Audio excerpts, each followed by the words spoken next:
Good morning, Catalina Foothills Church and friends, and Happy New Year.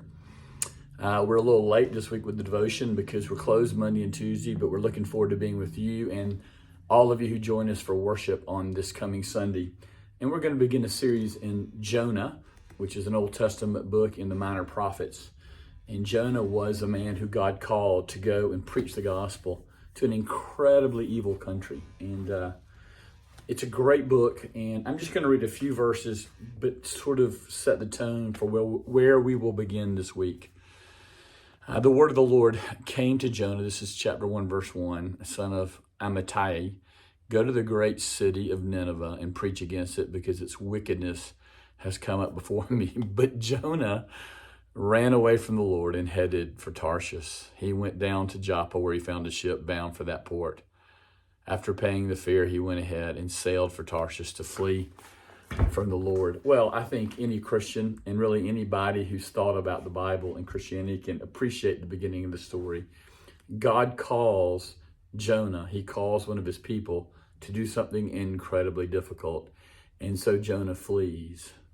And so this is a book about our disobedience as Christians and God's gracious, patient work with us and through us, in spite of us and in spite of our sin.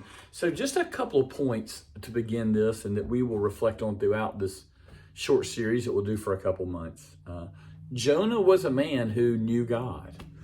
The word of the Lord came to Jonah. Now, the word of the Lord can come to a non-Christian, but when you read the rest of the book, and we'll just make references, it's clear that this is a man who understood who God was. He understood Yahweh and understood what he was like. For instance, in chapter 2, verse 8, he says, those who cling to worthless idols turn away from God's love for them. He's talking about God's love, and clinging to idols, meaning you're rejecting the love. But I, with shouts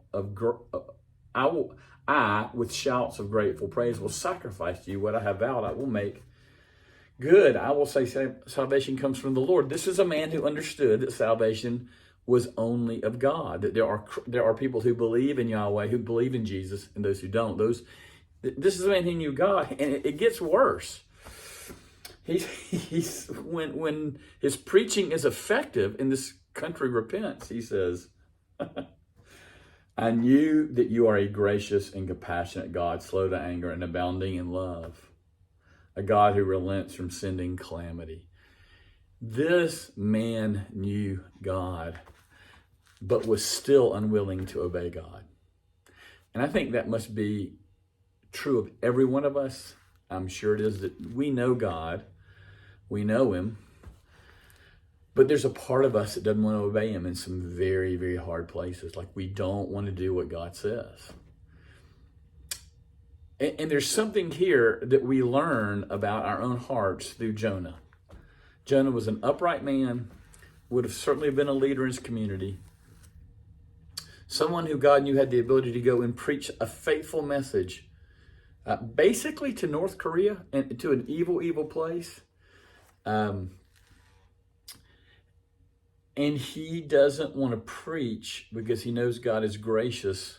And if he preaches, there's a likelihood that they will repent and God will not destroy this town, Nineveh, which is the capital of the Assyrians, who were the most evil country in the world at that point. They were doing wicked and horrible things to people. In fact, we know that because he says, go and preach to them, because its wickedness has come up from me. And there's a part of this story of Jonah where we need to learn about God's faithful grace that is there in spite of who we are and what we do. And we also need to see that there's a part of us that is suspicious of and doesn't like grace. We like grace when it's for us. We don't like grace when it's for our enemies. We like grace when it's for our country, whatever our country may be. We're not all listening to this, Americans. We like grace when it's for our country, but not for other countries. This book is going to reveal a gracious God, a God who loves his gospel of forgiveness, his gospel of grace.